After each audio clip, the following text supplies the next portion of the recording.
Kaisar Sihir, Magic Emperor bab 529 sampai dengan 530, Ketua Sekte Xie Wuiyue.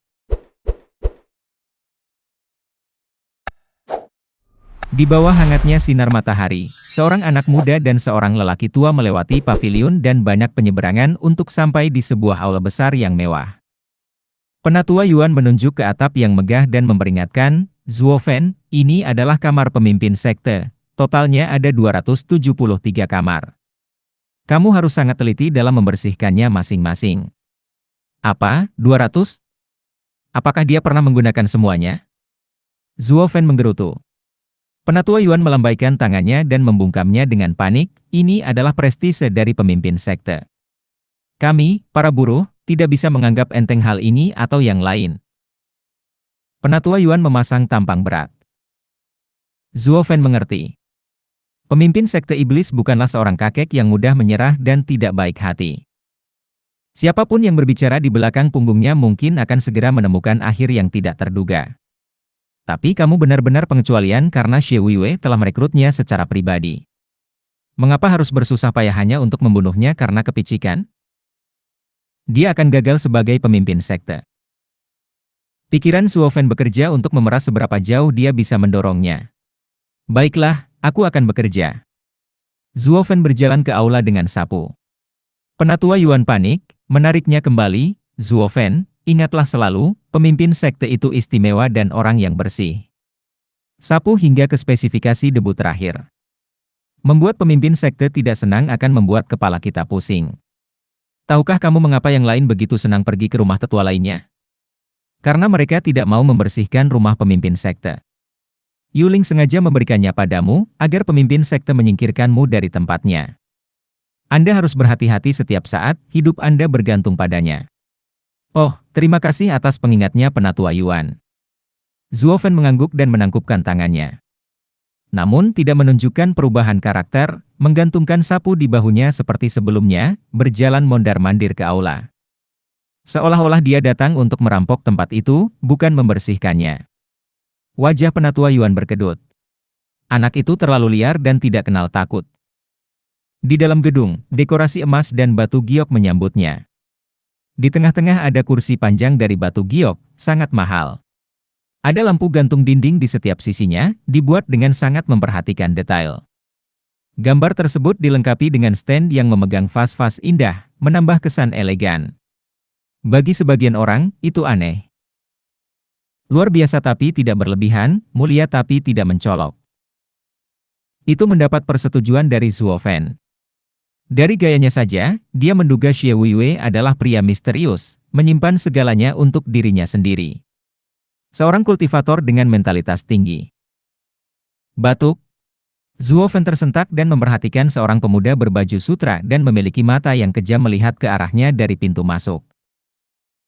Pemuda itu tercengang saat dia melihat wajahnya, Zuo Fen. Xie Wuiyue. Alisnya berkedut, Zuo Fen memanggil balik. Sambil nyengir dan mengangguk, Xie Wuiyue melewatinya dan duduk di kursi batu giok. Hahaha, itu kurang tepat. Tapi Zuo Fen, karena kamu sekarang berada di sekte saya, paling tidak yang harus kamu lakukan adalah memanggilku pemimpin sekte. Pemimpin sekte? Sambil nyengir, ini adalah pertama kalinya Zuo Fen bertemu langsung dengan Xie Wuiyue. Terakhir kali hanya jiwanya tetapi dia tidak melihat ciri-cirinya, hanya bayangan. Bolehkah saya bertanya, pemimpin sekte, setelah melalui begitu banyak kerja keras, melakukan perjalanan ribuan mil untuk menemukan saya dan membayar pil kelas 9 untuk merekrut saya, adalah itu semua hanya untuk membuatku menyapu lantai? Menatap matanya, dia mengangkat sapu dan memegangnya seperti tongkat, siap untuk melakukannya. Xie Wuiyue terkekeh, aku akan kehilangan terlalu banyak jika membiarkanmu mendapatkan pil kelas 9. Katakan padaku, di mana tepatnya kamu terlihat seperti tukang sapu yang bekerja keras dan sadar. Zuo Fen memeriksa dirinya sendiri dan menggelengkan kepalanya. Dia bisa menyapu musuh, tapi gagal menyapu lantai. Sambil tertawa, Xie Wuiyue berubah menjadi serius. Zuo Fen, saya membawamu ke sini dengan tujuan menjadikanmu seorang elit dengan menjadi murid pemimpin sekte dan mewakili sekte dalam pertemuan naga ganda. Tetapi tetua mempertanyakan kemampuan kamu dan mengadili kamu di kantor tenaga kerja. Saya memahami kekhawatiran tetua, tetapi di antara para elit, murid dalam, murid luar, dan kantor tenaga kerja, apakah itu yang terburuk? Saya seorang kultivator surga mendalam lapisan ketujuh karena menangis dengan suara keras, namun bahkan tidak memenuhi syarat sebagai murid luar. Dan apa sebenarnya pertemuan naga ganda itu? Terlalu dini bagimu untuk mengetahuinya. Adapun keputusan tetua, sayalah yang harus disalahkan. Saya sangat memuji kamu sehingga tetua menjadi skeptis dan kemudian menempatkan kamu di kantor perburuhan. Jika kamu sehebat itu, maka kamu seharusnya bisa menonjol bahkan di sana. Saya juga berpikiran sama, jadi saya setuju. Karena dengan keahlianmu, mendapatkan kemajuan yang besar seharusnya mudah. Xie Weiwei mencibir. Wajah Zuofen berkedut selama ini, membalik, setidaknya beri aku sesuatu untuk dikerjakan. Bagaimana saya bisa mendapatkan kemajuan tanpa pedoman tertentu? Dengan betapa terpisahnya kantor tenaga kerja dari yang lain, saya tidak akan mencapai apapun. Selain itu, manfaat memperkuat buruh ada pada Yuling dan Kuilang. Apa yang harus aku lakukan? Sekarang semuanya ada di tangan kamu untuk mencari tahu, untuk membuktikan kepada seluruh sekte apa yang dapat kamu lakukan. Jika kamu bahkan tidak bisa melampaui keduanya, kamu akan terjebak di kantor tenaga kerja selamanya. Dia menepis lengan bajunya yang sempurna, dan berhenti mengatakan hal-hal vulgar di depanku. Ini akan menjadi satu-satunya peringatan kamu. Lain kali kamu akan menyesal. Mengerti? Pameran yang aneh. Sambil menggaruk hidungnya, Zuofen mengangguk, ya. Bagus, sekarang mulailah menyapu. Saya ingin melihat sendiri apakah kamu memenuhi syarat untuk bekerja. Xie Weiwei mencibir. Kedatangan yang agung dan perkasa ini, yang sama yang membersihkan Tianyu dari semua faksi dan dipuji sebagai yang terbaik di kekaisaran, sedang menyapu lantai. Xie Weiwei terkikik di dalam. Zuofen memutar matanya, menggerutu dalam hati dan sapu terbang dari bahunya, mengeluarkan angin kencang. Gelombang kuning menyebar dari kakinya ke lantai dengan kecepatan gila. Dalam sekejap, debunya terangkat begitu banyak hingga seperti tornado yang memenuhi aula. Batuk. Xie Weiwei menutup mulut dan hidungnya sambil berteriak, cukup, hentikan sekarang juga, apakah kamu mendengarku? Apa yang mungkin salah, pemimpin sekte? Zuofen berhenti dan tornado itu lenyap. Xie Weiwei melotot, urat nadi muncul di dahinya, kamu sengaja melakukan itu? Apakah ini caramu menyapu? Kamu sedang mencari masalah? Bukan? Tapi itu bersih. Zuofen menunjuk ke bawahnya dengan wajah lurus. Benar-benar bersih, tanpa sedikit pun debu di lantai beraspal. Namun batu yang tadinya berwarna biru kini telah berubah menjadi putih. Alisnya berkedut, Xie Weiwei mengepalkan tinjunya, kamu hidup hanya karena aku punya rencana besar untukmu. Baiklah, sekarang berhenti menyapu dan lakukan hal lain. Zuofen terlalu patuh, berbalik dan pergi. Namun dia hanya mengambil satu langkah dan mendengar suara yang tajam. Sambil memegang sapu di bawah lengannya, tanpa sengaja sapu itu mengenai vas, yang kini hancur berkeping-keping. Xie Weiwei memegangi kepalanya dengan kesal. Zuofen melambaikan tangannya, pemimpin sekte, saya akan segera memperbaikinya. Dia bergegas mengambil potongan-potongan itu, tetapi sapu itu terayun lagi di bawah lengannya dan membuat ukiran batu giok beterbangan, mengirimkan pecahan ke seluruh lantai yang bersih saat itu pecah. Alis Xie Weiwei melonjak, matanya memerah, berharap tidak lebih dari merobek Zuofen menjadi tidak ada apa-apanya. Tidak apa-apa, pemimpin sekte, aku akan menanganinya. Zuofen berjaga-jaga. Tapi Xie Weiwei sudah muak, tangani pantat bodohmu. Kamu hanya memperburuk keadaan. Sekarang enyahlah. Kamu jelas di sini untuk berkelahi. Jangan pernah menyapu lagi dan mencari cara untuk keluar dari kantor tenaga kerja. Iya, pemimpin sekte. Zuofen mencibir sambil melompat keluar aula. Xie Weiwei ditinggalkan sendirian di singgasana batu gioknya, menyaksikannya dipenuhi amarah. Beralih ke lantai yang masih asli, yang sekarang dipenuhi puing-puing, amarahnya tidak mengenal batas. Pria. Xie Weiwei memekik, matanya dipenuhi rasa haus darah. Seorang lelaki tua pendek berlari ke dalam dan menggigil karena niat membunuh yang datang. Dia bergegas menyapa. Pemimpin sekte, mengapa Tuan begitu marah? Apakah kamu buta atau apa? Tidak bisakah kamu melihat lantainya? Xie Weiwei mendengus. Pria itu melihat sekeliling dan menemukan aula pemimpin sekte yang tadinya rapi dipenuhi dengan debu, ukiran Cina dan batu giok di tanah berkeping-keping. Dengan gemetar menyeka alisnya, dia berkata, ini, aku tidak. Aku akan segera menanganinya. Tunggu. Orang itu bergegas mencari pelakunya dan menggantungnya karena kejahatannya, jangan sampai pemimpin sekte melampiaskan amarahnya sendiri. Tapi Xie Weiwei tidak berhasil lolos, sambil membentak, kamu tidak harus pergi, aku tahu siapa yang melakukannya. Pemimpin sekte tahu? Otak pria itu hancur total. Dengan amarahmu, kamu seharusnya sudah mengeksekusinya sekarang. Saya seharusnya berada di sini untuk mengambil jenazahnya, tapi di mana itu? Pria itu mencari kemana-mana.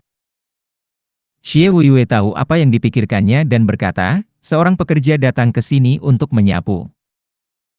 Ya, limbah itu pasti salahnya. Sialan, mereka sangat bodoh sampai-sampai merusak barang-barang pemimpin sekte. Orang tua itu marah dan memotong Xie Weiwei, pemimpin sekte. Saya akan memeriksanya dan membawa kembali kepala pelakunya. Dia bangkit untuk pergi lagi tetapi Xie Weiwei berteriak, kembali ke sini. Aku tidak memintamu pergi, kan?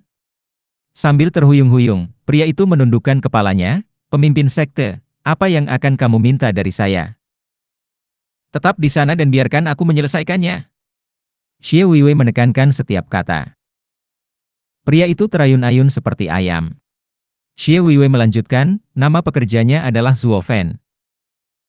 Senang sekali pemimpin sekte mengetahui namanya. Aku akan segera menjemputnya.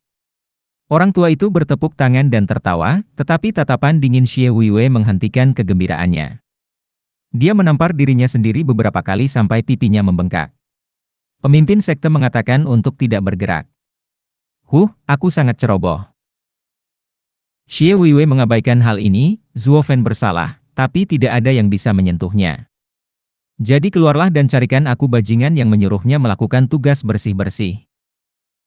Wajah Xie Weiwei adalah topeng kebencian, nadanya sangat dingin, orang tua itu menggigil. Apa yang dia dapatkan dari ledakan itu adalah, mengapa melewatkan pelakunya dan meminta pawangnya untuk menjawabnya. Ini tidak pernah terjadi sebelumnya. Dengan contoh ini, tidak ada yang akan mengirim petugas penyapu ke rumah pemimpin sekte. Mereka akan mengambil keputusan. Tapi karena Xie Weiwei tidak menjelaskan, dia tidak bertanya sama sekali, hanya membungkuk dan berjalan mundur. Xie Weiwei ditinggalkan sendirian lagi, di antara sampah dan amarahnya melonjak. Di kantor tenaga kerja, para murid kembali setelah menyelesaikan tugasnya untuk menyerahkan peralatan. Kuilang, Yuling dan Penatua Yuan memperhatikan dan menemukan bahwa dari semua murid, hanya Zuo Fen yang hilang.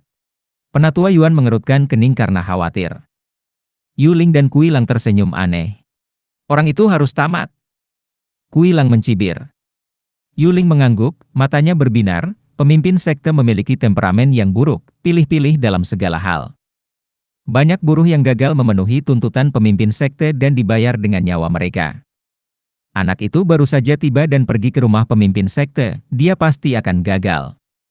Hai, anak itu tidak akan kembali. Semua orang tertawa, menikmati kemalangan orang lain. Hanya Penatua Yuan yang menghela nafas. Yuling, kita tidak bisa melakukannya sendiri karena dukungan anak itu, tapi jika kita berada di sisi buruk pemimpin sekte, dia akan tetap mati. Tak seorang pun di sekte perencana iblis akan mengintip. Dia menentang atasannya kemarin dan sekarang dia bersulang. Kuilang tersenyum pada Yuling. Yuling mengangguk. Tapi kemudian, teriakan menggelegar terdengar dari atas. Mereka melihat seorang lelaki tua bertubuh kecil terbang, semua menir kantor tenaga kerja, keluar sekarang. Bukankah itu aula eksekutif San dari pemimpin sekte? Kuilang tersenyum. Senyuman Yuling mengembang, anak itu pasti melakukannya sekarang. Eksekutif biasanya hanya membentak kami sebentar lalu mengirim kami untuk mengambil mayat. Pasti itu masalahnya. Tapi apakah menang atau kalah dimarahi karena membunuh bajingan itu? Ini merupakan kekalahan bagi kami dan kemenangan bagi anak-anak. Coba pikirkan, bagi orang sia-sia seperti dia, mendapatkan cambukan dari ahli Radiant Stage pasti merupakan keberuntungannya, hahaha. Kuilang tertawa, benar, benar, hahaha. Keduanya tertawa sampai Eksekutif San mendekat. Eksekutif San, Anda menghormati kami dengan kehadiran Anda. Saya Yuan Singgang, manajer kantor tenaga kerja. Sial, menurutmu aku tidak tahu siapa yang bertanggung jawab atas kantor tenaga kerja. Anda hanya seorang manajer yang dimuliakan, itu saja. Suruh Yuling dan Kuilang menemuiku. Eksekutif San menjentikan lengan bajunya dan membentak. Penatua Yuan kembali. Yuling dan Kuilang bergegas mendekat sambil membungkuk, "Salam, Eksekutif San. Apa perintahmu?" "Perintah? Memberi perintah apapun kepadamu akan segera membuat kepalaku disajikan di piring perak, menyeretku bersamamu ke neraka." Eksekutif San membentak, "Murid macam apa yang kamu kirim untuk menyapu aula pemimpin sekte? Dia tidak hanya merusaknya, tapi juga merusak tempat itu. Dia hampir mengobrak-abrik seluruh aula. Ini salah kami, tolong redakan amarahmu, Eksekutif San." Kuilang dan Yuling menganggukkan kepala, memasang ekspresi sedih namun hati mereka melonjak kegirangan. Yuling meminta maaf lagi, lalu bertanya, "Eksekutif San, kami akan segera menangani tubuhnya dan membersihkan aula." "Tubuhnya? Saya tidak mengatakan apapun tentang mayat." Eksekutif San memandang mereka dengan dingin.